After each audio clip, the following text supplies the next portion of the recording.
안녕하세요. This is Eugene. 이건 제가 한국어로 찍는 첫 영상인데요. 이렇게 한국어로 찍게 된 이유는 제 생각엔 이 영상 한국 분들이 더 많이 보실 것 같고 외국 분들보단 그래서 한국 분들이 더 쉽게 보실 수 있게 이번 영상은 한국어로 준비해봤습니다. 일단 저에 대해서 조금 말씀을 해드리자면 저는 5학년 때부터 체대국제학교를 다녔고요. 때문에 5학년에 PYP를 듣고 6학년 때부터 10학년까지 MYP 전 프로그램을 다 들었어요. 그래서 경험담을 찍을 수 있다고 생각해요. 왜냐면 MYP를 제가 중간에 들어와서 1, 2년 이 정도 다녔으면은 제가 자세한 얘기를 해드리지 못할 텐데 저는 MYP 5년 전부 들었기 때문에 이렇게 제 경험담을 좀 말씀을 드리고 제가 이 영상에서 다루지 않았지만 궁금한 부분이 있으신 분들께서는 댓글로 남겨드리면 성심성의껏 대답해드리도록 하겠습니다. 그리고 이 영상을 보실 때 주의할 점은 첫 번째, 체득은 MYP 학교고 MYP 학교가 우리나라에 몇 개가 있긴 하지만 수업은 약간씩 다르다.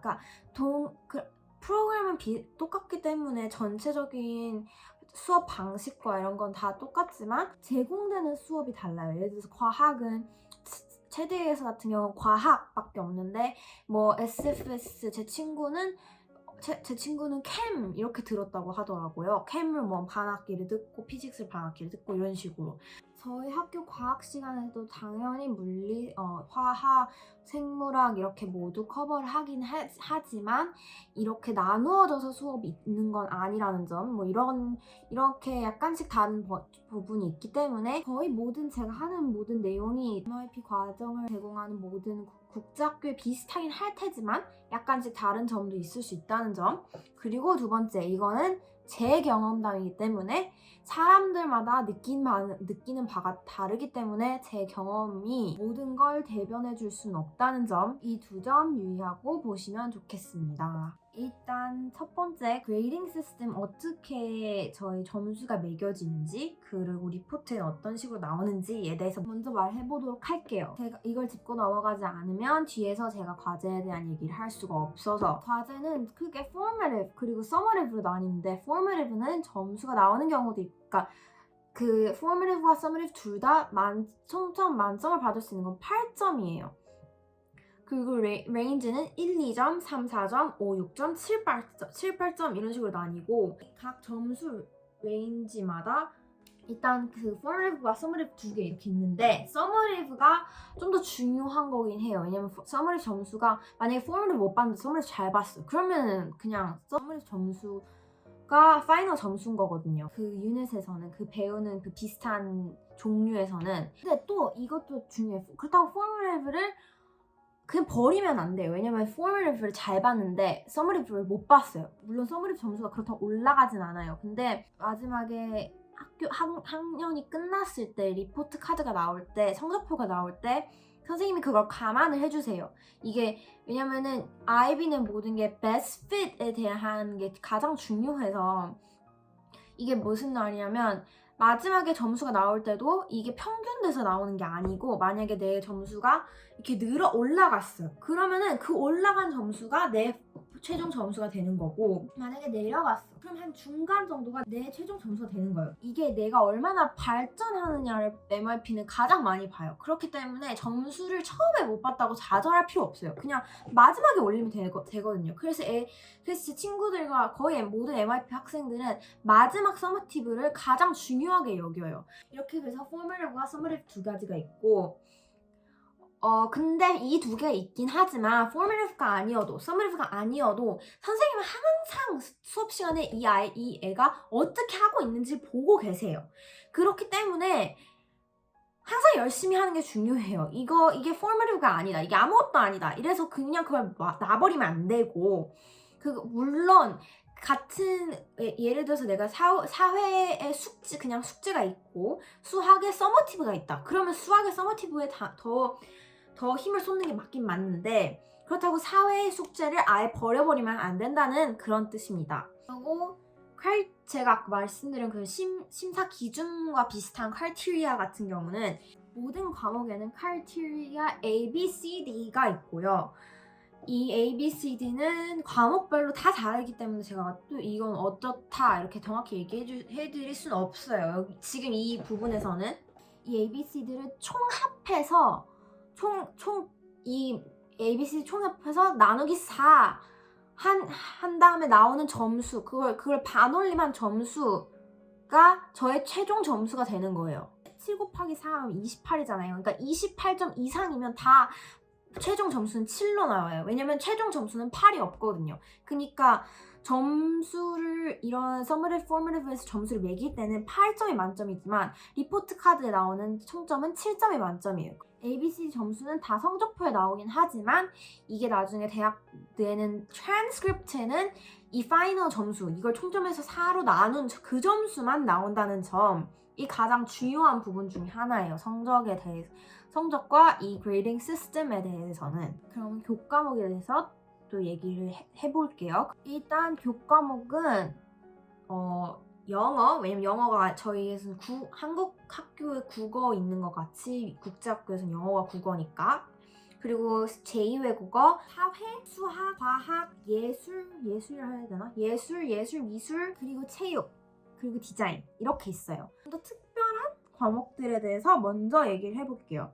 디자인 같은 경우는 제가 고등학교 올라와서 가장 놀랐던 점이 뭐냐면 중학교 같은 경우에는 디자인을 항상 다른 과목에 접목시켜서 했어요. 왜냐면 뭐 예를 들어서 사회 시간에 한번 저희가 인포그래픽을 만드는 서머티브가 있었는데 그 당시 인포그래픽을 사회 면에서도 점수를 주고 디자인 면에서 점수를 주는 등 이런 식으로 접목을 해서 했고 한 번은 저희가 메리보 타임즈에 대해서 배운 적이 있어서 메리보 신발을 만드는 게 서머티브였던 적이 있어요. 신발을 만들어야 되는데 그 신발을 얼마나 이걸 디자인적으로 보는 근데 이것도 디자인적으로 보는 게 디자인 사이클이라는 게 있거든요. 이걸 만드는 이유 이걸 진짜로 만들어서 이게 얼마나 잘 유용한지 그리고 마지막에 reflection 이게 어느 면에서 잘 만들었고 어느 면에서 잘 못 만들었는지 이런 게 다 포함이 되는 거예요. 그래서 디자인도 무조건 그냥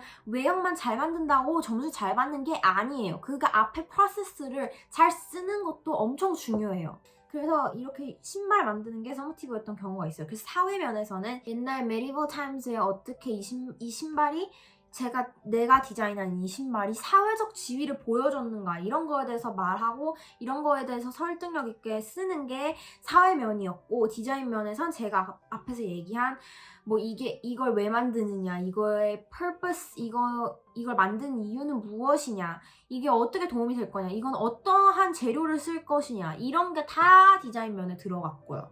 이런 식으로 디자인이 어떠한 과목에 접목돼서 이렇게 한 번씩 약간 이런 식으로 서머티브가 있었는데 제가 이 영상을 찍을 때는 이거를 멘션은 못했는데 이게 정말 좋은 프로젝트였어서 이건 City State Design Project라고 저희가 6학년 때 사회시간 디자인 이렇게 해가지고 한 건데 선생님이 저희 팀으로 배정을 하시고 저희가 아예 도시 하나를 설계를 했어야 됐어요. 그래서 예를 들어서 사회면에서는 이러한 건축물들이 이 도시를 어떻게 보호해주는지 강이 어디에 위치해야지 주민들이 물을 잘 쓸 수 있는지 병원이 어디에 위치해야지 주민들이 잘 병원을 유용하게 쓸 수 있는지 등등에 대해서 생각하고 설계하고 그러고 나서 점수를 받았습니다. 이거는 중학교 때 얘기고 고등학교 때 같은 경우는 저희가 올라와서 선택을 했어야 됐어요. 디자인 수업을. 그러니까 디자인이 이렇게 접목이 되는 게 아니고 걔는 아예 수업이 돼버린 거예요. 디자인 수업은 뭐가 있냐면 필름 그리고 그러니까 저희 9학년 때는 필름 그리고 photography 사진 찍는 거 그리고 오디오 그 팟캐스트 만들고 이런 거 그리고 인디펜던트 스터디 근데 인디펜던트 이거는 그냥 자기가 원하는 거 프로젝트를 할 수 있는 거예요.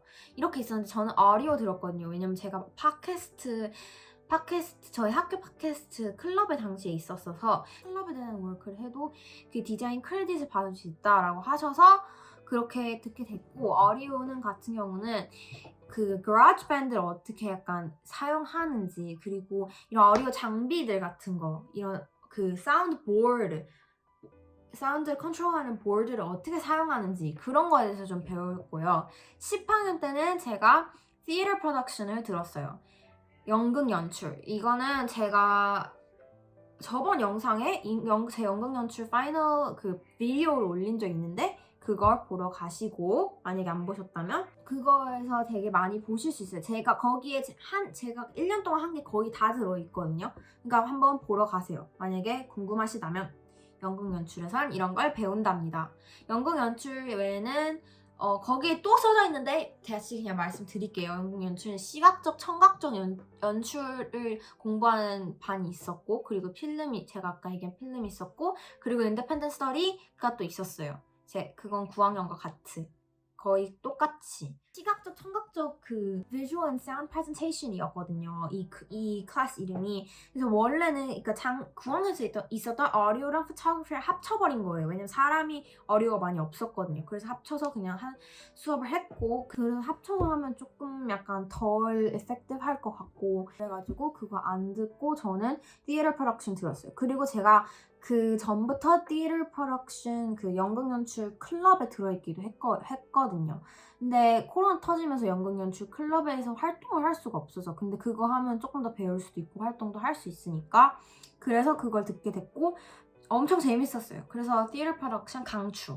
그리고 저 앞에서 저희 반에 처음엔 5명 있고 중간에 한 명이 학교 나가서 4명밖에 없었어요. 그래서 선생님이랑도 원래 선생님이랑 좀 친한 편이었지만 그 반에서는 진짜 선생님을 시간 되게 많이 보낼 수 있었고 그래서 되게 좋았던 것 같아요. 아트가 두 번째 특이한 수업인데 아트 같은 경우는 저희가 고를 수 있어요. 그러니까 스트링, 현악기 아니면 밴드 뭐 관악기, 타악기 이런 거 들어있고 제너럴 뮤직 해가지고 그러니까 음악에 대해서 전반적으로 공부하기도 하고 노래도 약간 부르는 반이 있고 그 다음에 아트, 그 다음에 드라마가 있는데 드라마는 거의 연기 수업이나 마찬가지고요.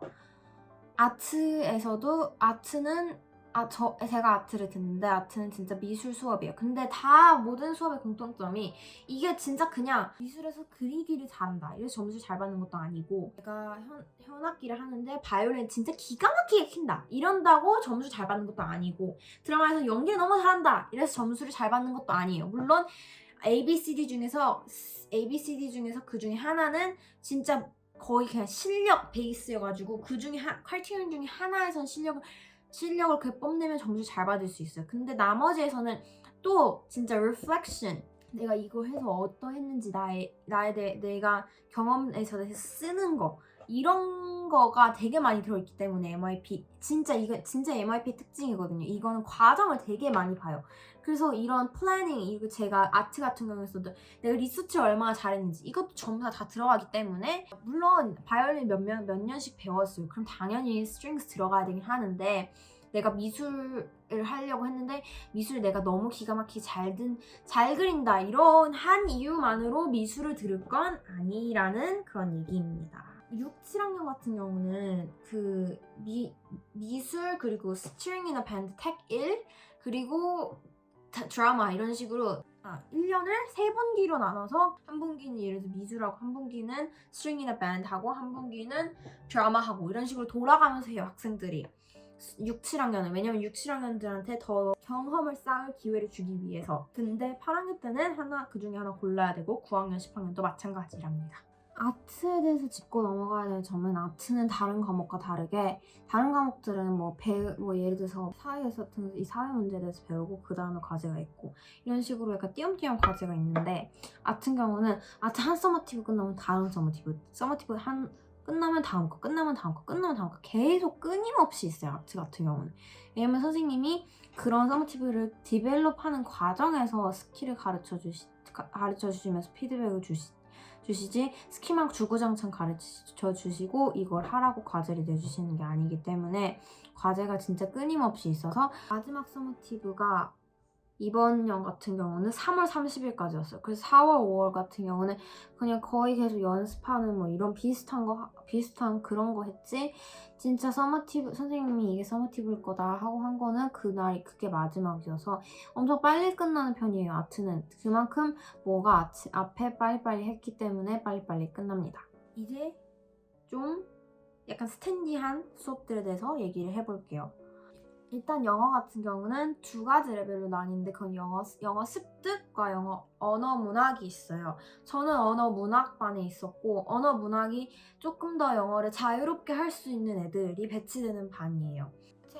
대해서 물론 읽고 그 작가가 어느 방식을 사용해서 이런 식으로 잘 메시지를 보여줬다. 이런 글을 쓰는 경우도 많아요. 이런 게 서머티브인 경우도 있고. 근데 이 서머티브가 이게 수업 시간에 그냥 빨리 써야 되는 서머티브일 경우도 있고 아닌 경우도 있고. 근데 이게 책만 보는 게 아니에요. 잉글리시에서도 되게 여러 가지 미디어를 보거든요. 그래서 이 미디어는 뭐 예를 들어서 광고를 볼 수도 있고 영화를 볼 수도 있고 이런 식으로 되게 뭐가 많기 때문에 무조건 내가 책을 잘 읽고 책 내용을 리터처를 엄청 잘한다고 해서 점수를 잘 받는 것도 아닙니다.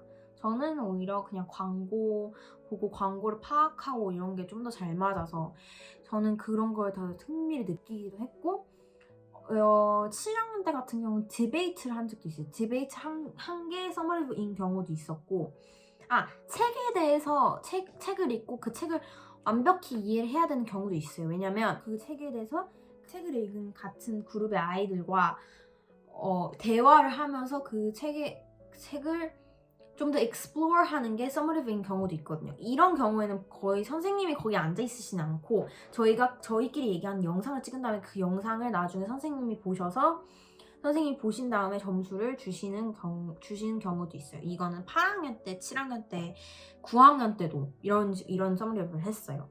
그리고 9학년, 10학년 둘 다 마지막에는 똑같은 프로젝트 했는데 이게 그냥 크리에이티브 프로젝트여가지고 제가 골라서 할 수 있었어요. 당연히 이번 학년도 안에 배운 게 들어가야 되는데 내가 만약에 예를 들어서 10학년 때 프랭켄스타인을 저희가 읽었거든요. 그러면 프랭켄스타인을 외전으로 글을 쓴다든지 또 10학년 때 같은 경우는 환상적 사실주의, magical realism에 대해서 배워가지고 그거를 토픽으로 카툰을 그리는 게 크리에이티브 프로젝트 옵션 중에 하나였고 진짜 크리에이티브 프로젝트는 내가 원하는 프로젝트를 할 수 있어요.